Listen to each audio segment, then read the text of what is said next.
ഇവിടെ ഇപ്പോൾ കുഞ്ഞികൃഷ്ണൻ അദ്ദേഹം ഇപ്പോഴും CPM-ന്റെ അനുഭാവിയാണ് എന്ന് ഞാൻ വിചാരിക്കുന്നു. അദ്ദേഹം മറ്റൊരു പാർട്ടിയിൽ ചേർന്നിട്ടില്ല. അദ്ദേഹത്തെ പുറത്താക്കുന്നതുവരെ അദ്ദേഹം ആ പാർട്ടിയുടെ ജില്ലാ കമ്മിറ്റി മെമ്പറായിരിക്കുന്ന അത് ആ പാർട്ടിയുടെ ആശയ ആദർശങ്ങൾ വിശ്വസിക്കുന്ന ഒരു സഖാവ് കൂടിയാണ്.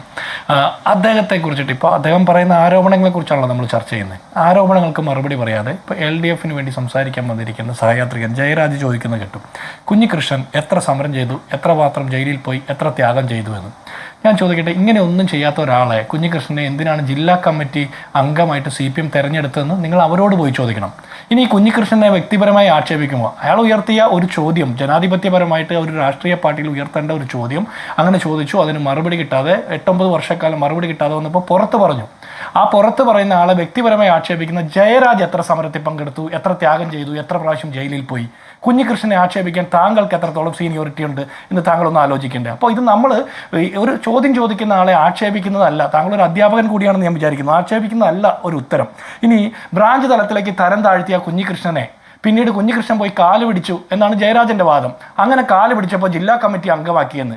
എങ്കിൽ MV ഗോവിന്ദനോട് ജയരാജ് ചോദിക്കണം, ബ്രാഞ്ച് തലത്തിലേക്ക് തരം താഴ്ത്തിയ ഈ മോശപ്പെട്ട കുഞ്ഞികൃഷ്ണനെ എന്തിനാണ് കുഞ്ഞികൃഷ്ണൻ കാല് പിടിച്ചപ്പോൾ നിങ്ങൾ ജില്ലാ കമ്മിറ്റിയിലേക്ക് എടുത്തു വെച്ചതെന്ന്.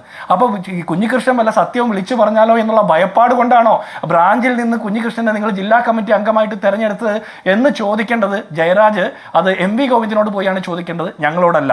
ഇനി ഇങ്ങനത്തെ ഒരു കൊള്ളരുതാത്തവനെ അങ്ങനെയാണ് ആക്ഷേപിക്കുന്നത്. ഇങ്ങനത്തെ കൊള്ളരുതാത്തവനെ നേതാവാക്കിയ ആ പയ്യന്നൂരിലെ സഖാക്കന്മാരോടാണ് ചോദിക്കാനുള്ളതെന്ന്.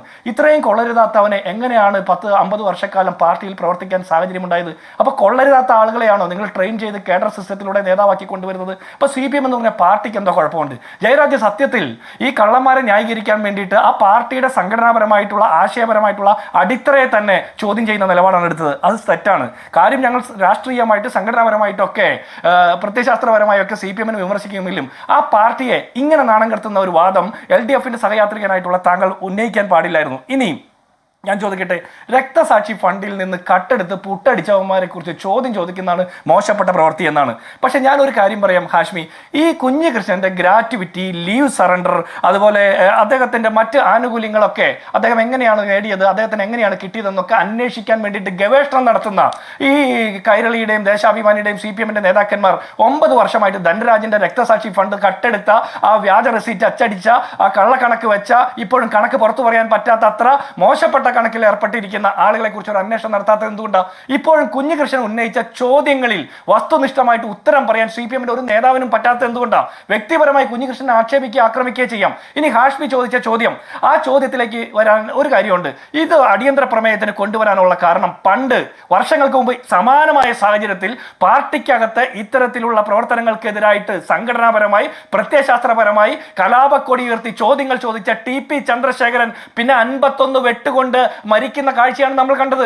TP ചന്ദ്രശേഖരനെ കൊന്നു കളഞ്ഞ കൊടിസുനി അടക്കമുള്ളവർക്ക് 620 രൂപയായിട്ട് കൂലി വർദ്ധിപ്പിച്ചു കൊടുത്ത ഒരു സർക്കാർ കേരളം ഭരിക്കുമ്പോൾ കുഞ്ഞികൃഷ്ണനെതിരെ മുദ്രാവാക്യം വിളിക്കാനായിട്ട് പരോളിൽ ഇറങ്ങിയ ഒരു കുറ്റവാളി പോലും വന്നിരിക്കുമ്പോൾ, പരോളിന്റെ ചട്ടം ലംഘിച്ചുകൊണ്ട് കുറ്റവാളി പോലും കുഞ്ഞികൃഷ്ണനെതിരെ മുദ്രാവാക്യം വിളിക്കുന്ന ഒരു കാലഘട്ടത്തിൽ ഇത് അടിയന്തര പ്രമേയമായിട്ട് നിയമസഭയിൽ അവതരിപ്പിക്കേണ്ടത് പ്രതിപക്ഷത്തിന്റെ രാഷ്ട്രീയ ഉത്തരവാദിത്ത.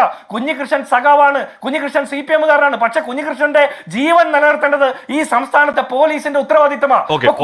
പോലുള്ള ആളുകളെ സംരക്ഷിക്കുന്നത് പൊതുസമൂഹത്തിന്റെ ഉത്തരവാദിത്തം. കുഞ്ഞികൃഷ്ണന് തീരെ പിന്തുണയില്ലാത്ത ആളല്ല, അദ്ദേഹത്തിന് അനുകൂലമായി അവിടെ പ്രകടനം ഉണ്ടാവുന്നുണ്ട്. സർക്കാർ ബന്ധമുള്ള അല്ലെങ്കിൽ കൂടിയും കോഴി ആരോപണത്തിന് ജയരാജ് മറുപടി ഉണ്ടോ?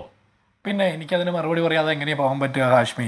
ജയരാജിന് മുട്ടയിടാൻ പറ്റിയില്ലെങ്കിൽ പഴയ യൂത്ത് കോൺഗ്രസ് പ്രസിഡന്റിനെ വിളിച്ച് മുട്ടയിടിക്കും എന്ന് പറഞ്ഞത് അദ്ദേഹത്തിൻ്റെ ഇഷ്ടം പോലെ ചെയ്യാം. പക്ഷേ ആ ഉദാഹരണം ഇവിടെ ഈ ചർച്ചയിൽ എന്തിനു ഉപയോഗിച്ചു എന്ന് എനിക്ക് മനസ്സിലായില്ല. അത് ജയരാജൻ്റെ കഴിവുകേടും പോലെ ഇരിക്കും. ഏത് യൂത്ത് കോൺഗ്രസ് പ്രസിഡന്റിനെയാണ്, മുൻ യൂത്ത് കോൺഗ്രസ് പ്രസിഡന്റാണ് വിളിക്കേണ്ടതെന്നുള്ളതൊക്കെ അദ്ദേഹത്തിൻ്റെ ചോയ്സാണ്, അദ്ദേഹം വിളിച്ചോട്ടെ. പക്ഷേ ഇവിടെ മധുസൂദൻ എന്ന് പറഞ്ഞൊരു MLA ആണ് ഇത് രക്തസാക്ഷി ഫണ്ട് തട്ടിയെടുത്ത കേസിൽ ആരോപണ വിധേയനായിട്ട് നിൽക്കുന്നത്. അങ്ങനെ ഒരു ആരോപണ വിധേയനായിട്ട് കേരളത്തിൻ്റെ നിയമസഭയിൽ ഒരു MLA നിൽക്കുമ്പോൾ ആ വിഷയത്തിൽ നമ്മൾ രാഷ്ട്രീയമായിട്ട് അഭിപ്രായം പറയും. കോൺഗ്രസ് പുറത്ത് സമരം ചെയ്യും, നിയമസഭയ്ക്കകത്ത് അഭിപ്രായം പറയും. സ്വാഭാവികമായിട്ട് അത് പറയണമല്ലോ. മറ്റേത് ഫണ്ടും പോലെയല്ല. പാർട്ടിയുടെ കോട്ട എന്ന് അവകാശപ്പെടുന്ന സ്ഥലത്ത് എങ്ങനെ ധനരാജ് കൊല്ലപ്പെട്ടു എന്നുള്ളത് രാഷ്ട്രീയ ചോദ്യം. പക്ഷെ ധനരാജിന്റെ പേരിൽ പിരിച്ച രക്തസാക്ഷി ഫണ്ട് MLA അടക്കമുള്ള ആളുകൾ പുട്ടടിച്ചു എന്നുള്ളത് ഒരു നൈതികമായ ചോദ്യമാണ്. ഈ ചോദ്യങ്ങൾക്കുള്ള ഉത്തരം പറയാതെ ഇവരെ കാലത്തിന് മുമ്പിൽ എങ്ങനെ ഇവർ മുന്നോട്ട് പോകാൻ പറ്റുക? അപ്പോൾ ഇവിടെ സ്വർണം കട്ട, അയ്യപ്പന്റെ സ്വർണം കട്ടയാള് അകത്താണ്, എവിടെ? ജയിലിനകത്തും പാർട്ടിക്കകത്തും. പക്ഷേ ഈ രക്തസാക്ഷി മനസാക്ഷി ഫണ്ട് കട്ടെടുത്തത് ചോദ്യം ചെയ്ത കുഞ്ഞികൃഷ്ണൻ പുറത്താണ്, പാർട്ടിക്ക് പുറത്ത്. അപ്പോൾ ഇവരുടെ നൈതികതയുടെ വിഷയമൊക്കെ നമുക്ക് മനസ്സിലായില്ലേ, ഇവർ ആരോടാണ് നീതി പുലർത്തുന്നതെന്ന്. കള്ളന്മാരെയും കൊള്ളക്കാരെയും കൂട്ടിപ്പിടിച്ചുകൊണ്ടാണ് ഈ സർക്കാരും ഈ പാർട്ടിയും മുന്നോട്ട് പോകുന്നത്. ഈ പാർട്ടി പിണറായിയിൽ തുടങ്ങിയ പാർട്ടി പിണറായി വിജയനിൽ അവസാനിക്കുന്നതിന്റെ ലക്ഷണങ്ങളാണ് ഈ കണ്ടുകൊണ്ടിരിക്കുന്നത്. സമയം കഴിയാണ്. എന്തായാലും